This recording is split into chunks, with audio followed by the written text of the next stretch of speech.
Tonight, Canadian Patrick Chan will hit the ice for what will be the final event in his last Winter Olympics. He's already, of course, added a goal to his resume. He and his teammates taking the top spot in the figure skating team event.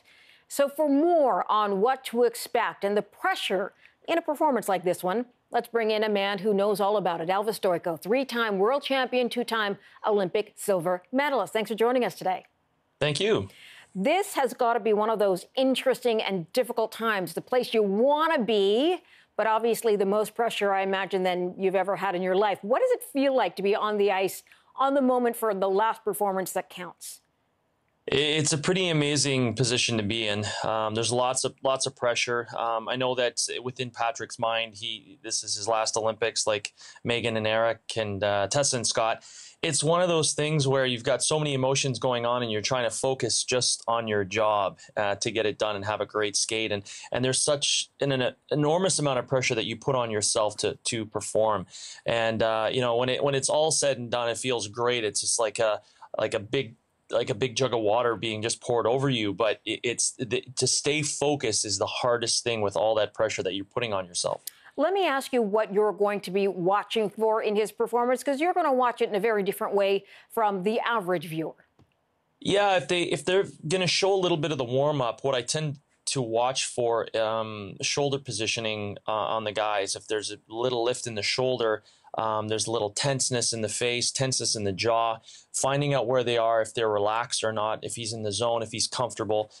Usually I can see that body language just from years of being involved in it. So I'm going to be watching for that and then see if the skater is going to figure out a way to get by that, to relax, or will it take them over and they will have a rough skate. And this is probably one of the most competitive Olympics that I've seen. The guys are all incredible, and there's so many guys that are doing quads galore. So it's going to be right down to the wire. The short program is going to be, you know, a telltale sign for the long as well. And the one that's going to be able to do two really solid performances all the way through without any mistakes, I think, is going to be the champion. I was just going to ask you, how much has the sport changed since your time on the ice? You mentioned quads, for example, that they're all doing now.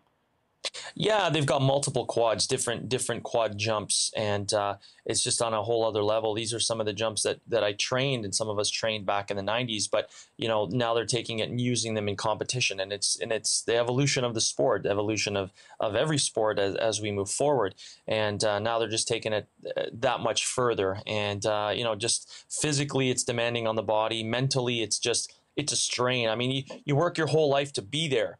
And then you get there and you feel all this stress and you wonder, why am I actually putting myself through this unbelievably pressurized feeling? When it's all said and done, yes, you're like, it was great. But during the time, you think about those things. Yeah, and obviously a lot of these folks are very young, right?